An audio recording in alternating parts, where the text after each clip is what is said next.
Assalamualaikum warahmatullahi wabarakatuh. Perkenalkan, kami dari kelompok 7 akan mempresentasikan materi manajemen sumber daya manusia perbankan dengan anggota Muhammad Rizal Firmansyah, Mutawakil Asyofat, dan saya sendiri Nur Baiti.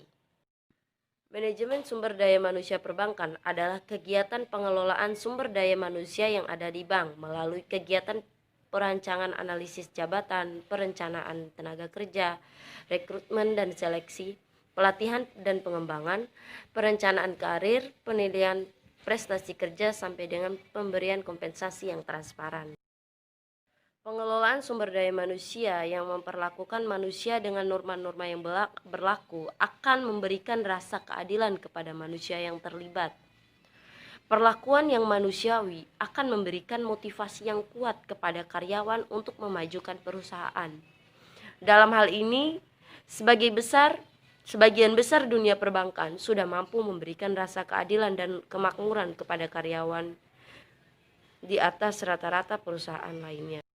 Produktivitas karyawan bank juga sudah di atas rata-rata produktivitas usaha lainnya. Seorang karyawan bank harus memiliki keterampilan dalam dunia perbankan agar dapat melayani setiap produk perbankan yang ditawarkan secara cepat, tepat, dan memuaskan. Langkah-langkah dalam pengelola manajemen sumber daya manusia perbankan. Analisis jabatan. Yang pertama, perencanaan tenaga kerja, rekrutmen dan seleksi, pelatihan dan pengembangan, perencanaan karir, penilaian prestasi kerja, pemberian kompensasi, integritas dan pemeliharaan, dan pemutusan hubungan kerja. Analisis jabatan bank. Yang pertama adalah teller bank, menyelesaikan transaksi penerimaan dan pembayaran uang tunai untuk dan dari rekening nasabah seperti tabungan, pengiriman atau transfer, pencairan dana, giro atau cek. Yang kedua adalah customer service, sebagai pelayanan kebutuhan nasabah, sebagai komunikator, sebagai customer relation officer. Yang ketiga adalah supervisor, memimpin perusahaan dan menjadi motivator bagi karyawannya, mengelola operasional harian perusahaan. Yang keempat, manajer keuangan, mengambil keputusan yang berkaitan dengan pembelanjaan, merencanakan, mengatur dan mengontrol perencanaan, laporan dan pembiayaan perusahaan. Yang kelima, staff back officer, mengelola urusan utang piutang, mempunyai tanggung jawab untuk melakukan pengecekan barang yang tidak terlalu laku untuk kemudian diganti dengan yang baru. Perencanaan SDM di bank. Perencanaan tenaga kerja dapat dilakukan dalam jangka panjang ataupun jangka pendek. Artinya, kebutuhan jangka panjang sangat perlu dilakukan juga kebutuhan jangka pendek. Jika sewaktu-waktu diperlukan, secara umum, tujuan perencanaan sumber daya manusia adalah yang pertama, penggandaan karyawan merupakan kegiatan penyediaan jumlah tenaga kerja yang akan digunakan oleh pihak bank baik jangka pendek maupun jangka panjang. Kedua, pendidikan karyawan.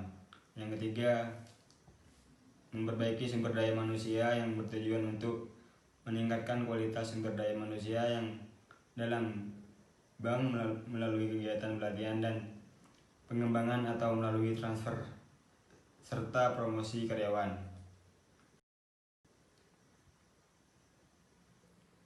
Nilai-nilai penting dari perencanaan sumber daya manusia di dunia perbankan disebabkan berbagai alasan sebagai berikut. Pertama, antisipasi terhadap pembukaan cabang baru. Kedua, adanya pensiun normal karyawan. Ketiga, permintaan berhenti sendiri. Keempat, diberhentikan oleh pihak bank akibat karyawan dalam melaksanakan tugas-tugasnya atau karena ada pengurangan pegawai dari bank. Rekrutmen dan seleksi di bank.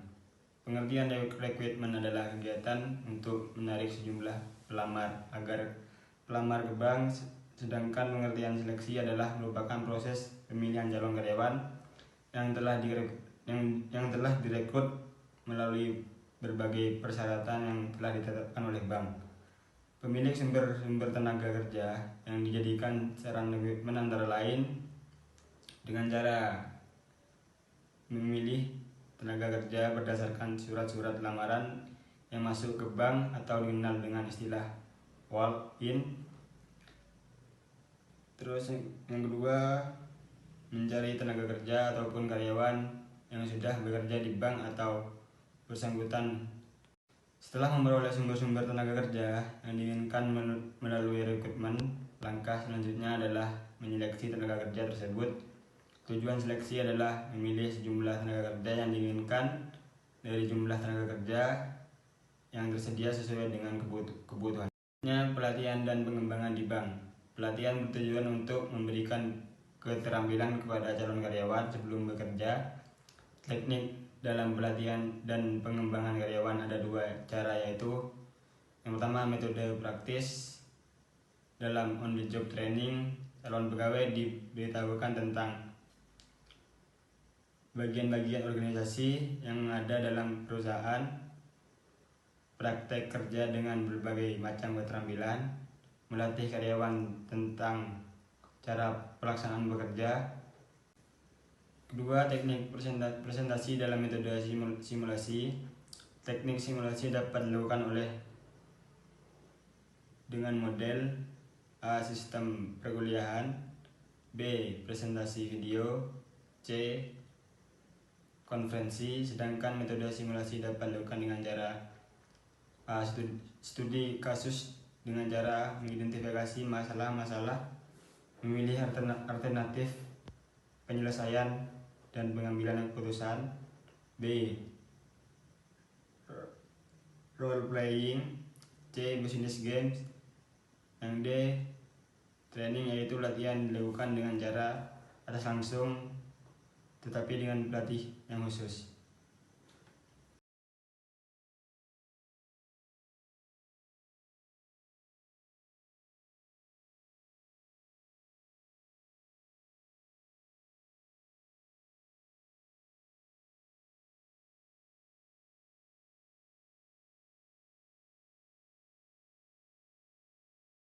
Perencanaan karir di bank. Perencanaan karir sendiri ialah proses di mana seorang individu dapat mengidentifikasi maupun mengambil langkah-langkah dalam mencapai tujuan karirnya.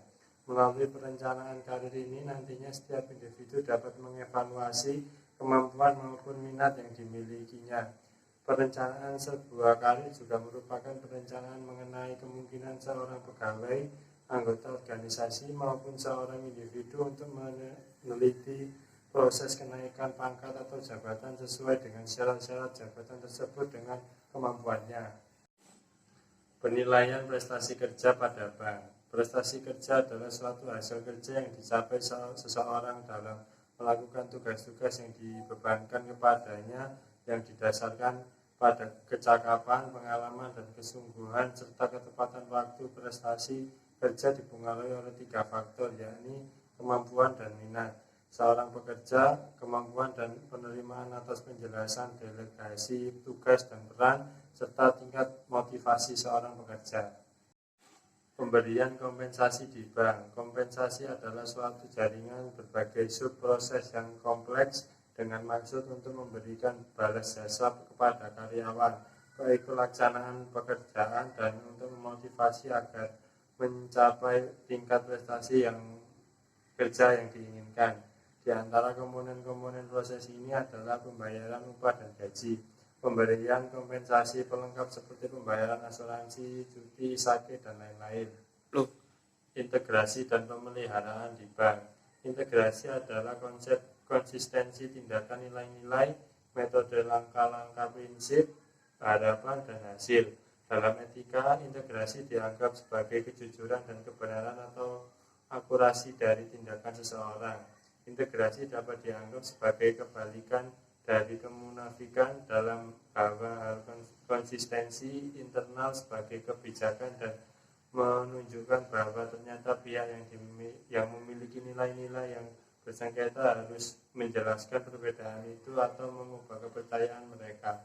Dan pemeliharaan adalah fondasi yang diperlukan sistem apapun berdasarkan supremasi hukum dan objektivitas dan merupakan salah satu yang paling penting dan sering mengutip istilah kebijakan. Pengertian PHK di bank. PHK merupakan kegiatan pemberhentian hubungan kerja permanen yang dilakukan oleh perusahaan dan karyawan PHK terjadi menjadi beberapa tipe, diantaranya yaitu pemutusan karena sukarelawan karyawan serta pemutusan kerja yang diprakarsai oleh kelompok organisasi. Pemutusan hubungan kerja terjadi bukan kehendak dari perusahaan karena perusahaan rugi jika melakukannya. Kerugian yang dialami perusahaan ketika melakukan PHK adalah kekurangan tenaga kerja.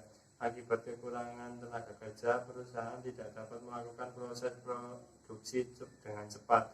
Tentu saja hal tersebut dapat mempengaruhi pasokan produk ke konsumen hingga akhirnya keuntungan yang didapatkan berkurang drastis. Manajemen SDM di bank. Manajemen sumber daya manusia di bank merupakan suatu cara yang digunakan oleh manajemen di bidang sumber daya manusia dalam suatu instansi yang dinamakan bank untuk mengelola sumber daya manusianya sehingga tercipta karyawan yang kompeten di bidangnya. Bank adalah instansi yang banyak mendapatkan sorotan dari masyarakat terutama karena instansi ini memegang peranan penting dalam masyarakat dan memberikan pelayanan kepada masyarakat secara luas. Instansi yang memberikan pelayanan kepada masyarakat memang biasanya menjadi sorotan masyarakat karena mereka berhubungan langsung dengan masyarakat. Tidak heran jika mereka yang ada di bidang pengembangan sumber daya manusia berusaha sedapat mungkin memberikan pelatihan kepada karyawannya agar dapat memberikan pelayanan yang terbaik kepada masyarakat. Sekian video dari kelompok kami. Wassalamualaikum warahmatullahi wabarakatuh.